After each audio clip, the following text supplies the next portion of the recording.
Hello class बच्चों। कल हमने डिस्कस किया पूर्व में ईस्ट इंडिया कंपनी का आना।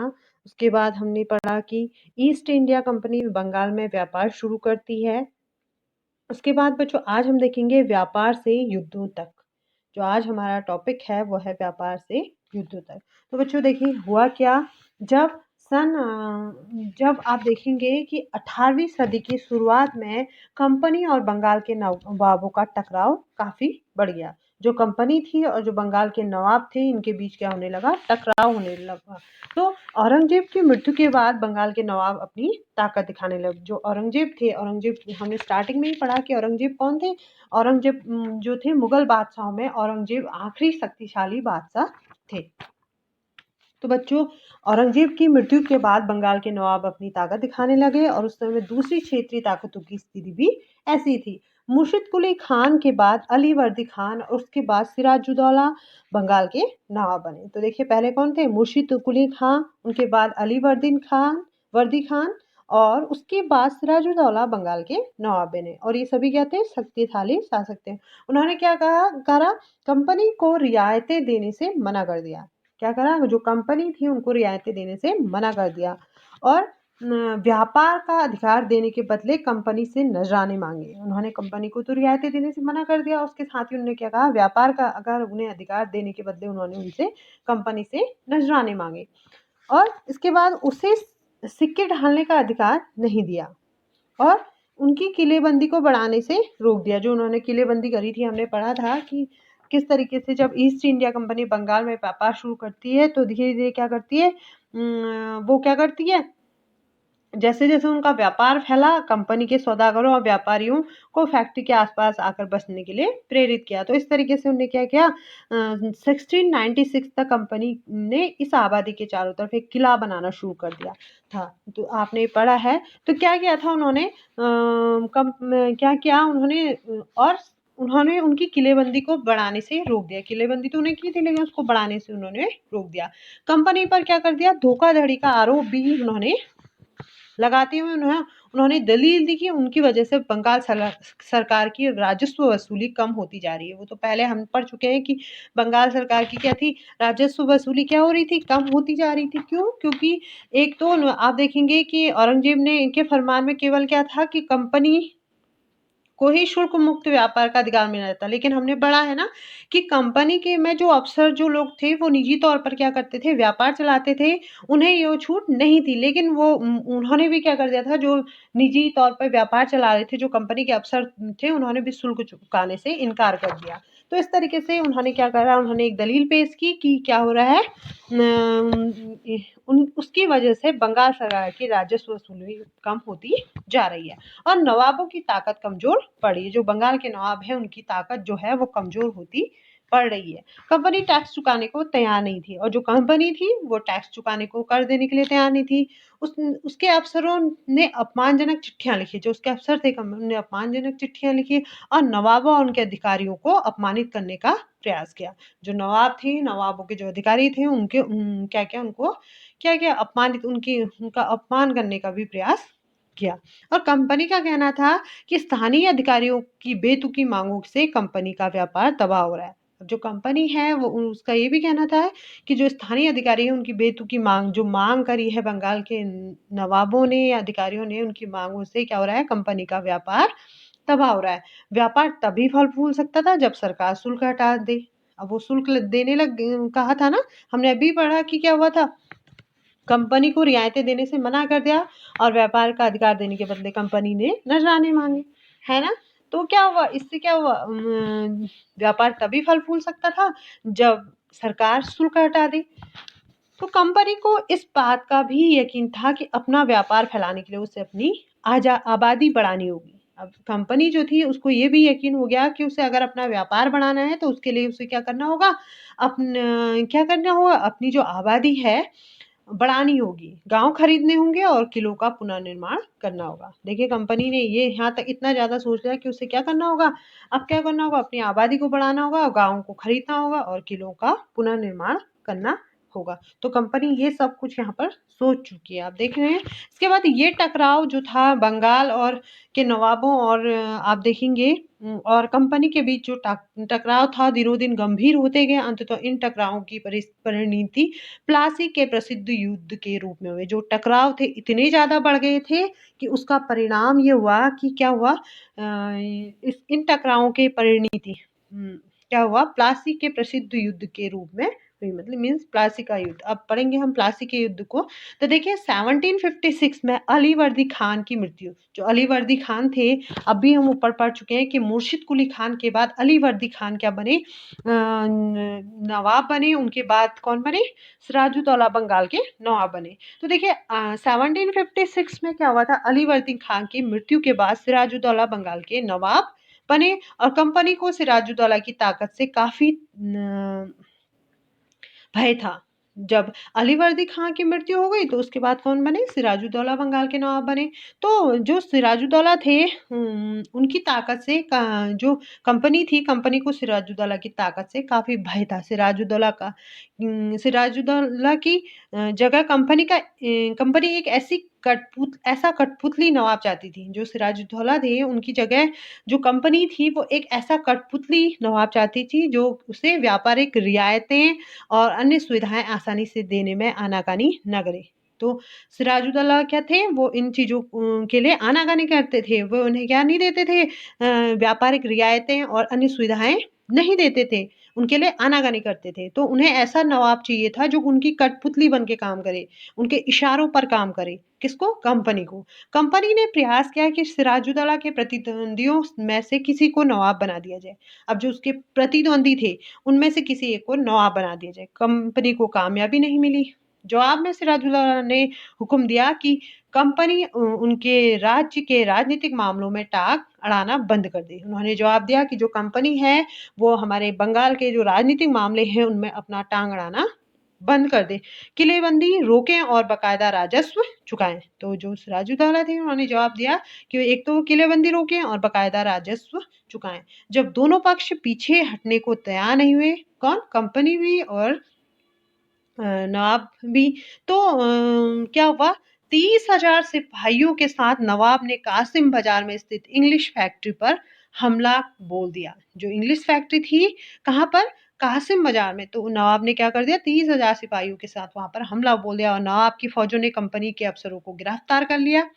देखिए नवाब की जो फौज थी उसने कंपनी के अफसरों को क्या कर दिया, गिरफ्तार कर लिया, अपने कब्जे में ले लिया, बंदी बना लिया और गोदाम का ताला जो उनके गोदाम थे उन पे ताले डाल दिए, अंग्रेजों के हथियार छीन लिए और अंग्रेज जहाजों को घेरे में ले लिया। इसके बाद नवाब ने कंपनी को कोलकाता स्थित किले पर कब्जे के लिए उधर का रुख किया। उसने वहां तो किया ये सब, उसके बाद वो कलकत्ता के जो किले थे उन पे कब्जे के लिए भी उसने रुख किया। कलकत्ता के हाथ से निकल जाने की खबर सुनने पर मद्रास में तैनात कंपनी के अफसरों ने भी रॉबर्ट क्लाइव के नेतृत्व में सेना को रवाना कर दिया। जब कलकत्ता के हाथ से निकलने की खबर कंपनी ने सुनी तो उन्होंने क्या किया, कंपनी के अफसरों ने क्या किया, रॉबर्ट क्लाइव के नेतृत्व में सेनाओं को रवाना कर दिया। इस सेना में नौसैनिक बेड़े की मदद भी मिल रही थी। इसके बाद क्या हुआ, नवाब के साथ लंबे समय तक सौदेबाजी चली। आखिरकार 1757 में रॉबर्ट क्लाइव ने प्लासी के मैदान में सिराजुद्दौला के खिलाफ कंपनी की सेना का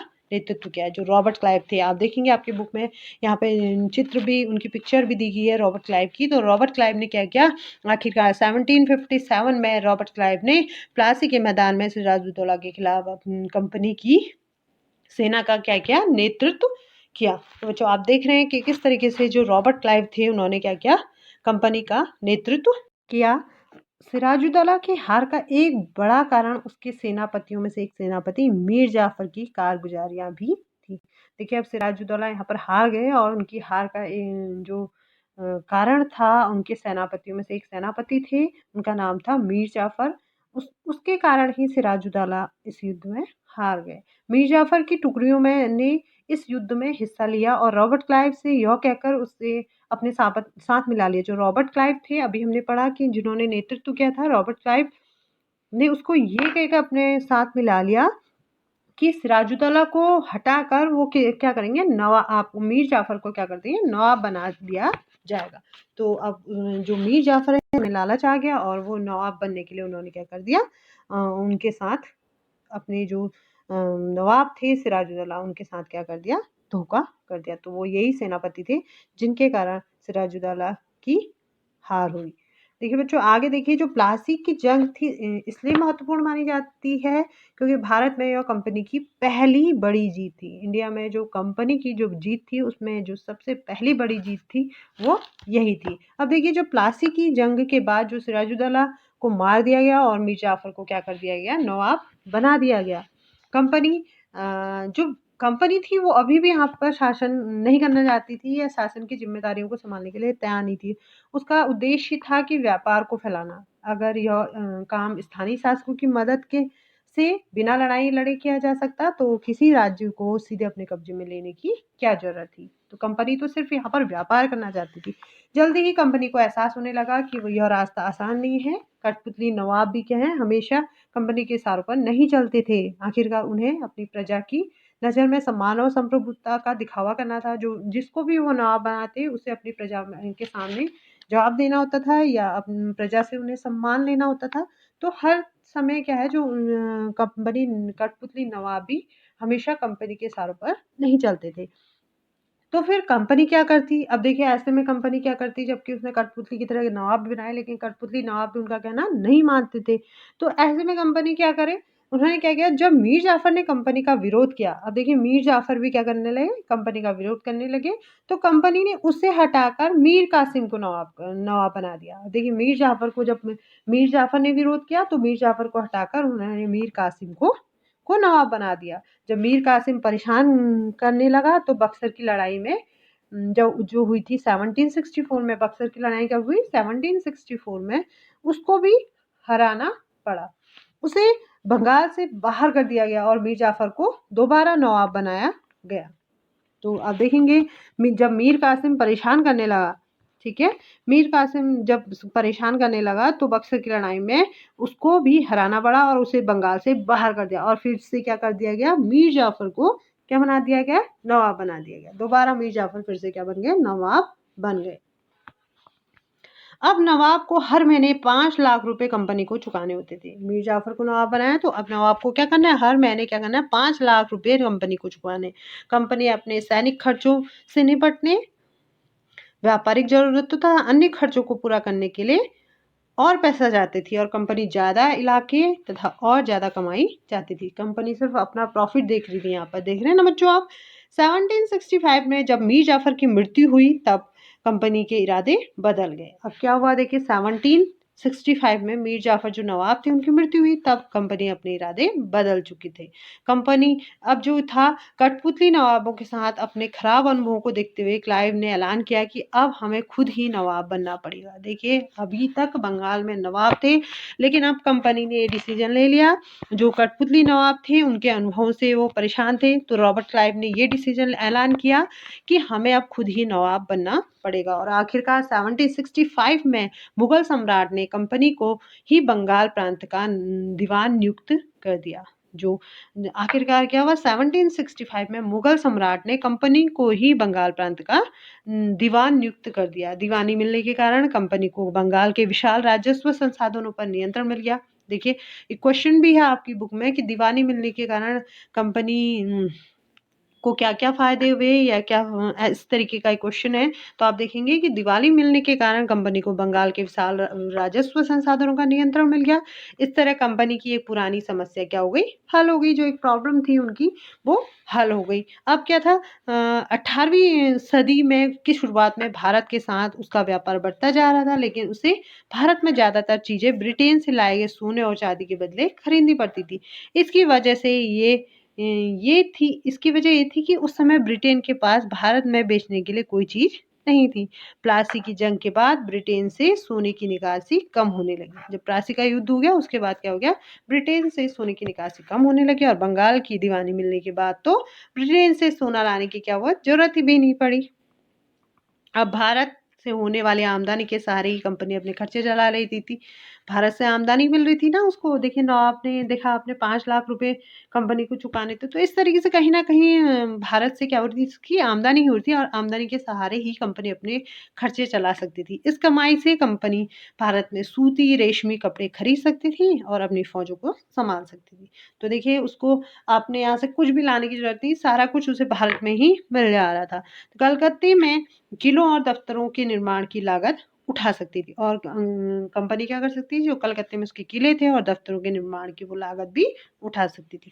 तो देखिए इस तरीके से क्या हुआ, आप समझ रहे हैं ना कि प्लासी की जो का युद्ध हुआ उसके बाद कंपनी को कितनी दीवानी मिल गई और दीवानी मिलने के बाद वो क्या हुए, बंगाल के विशाल राजस्व संसाधन पर उन्हें नियंत्रण मिल गया और उन्हें उनका जो भारत से जो आमदनी होने लगी, आमदनी के सहारे कंपनी अपने खर्चे चलाने लगी और कंपनी से क्या और इस कमाई से कंपनी भारत में सूती और रेशमी कपड़ा खरीद सकती थी।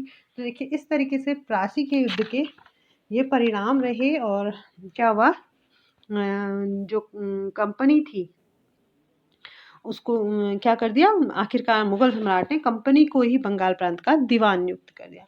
तो बच्चों आज के लिए इतना ही।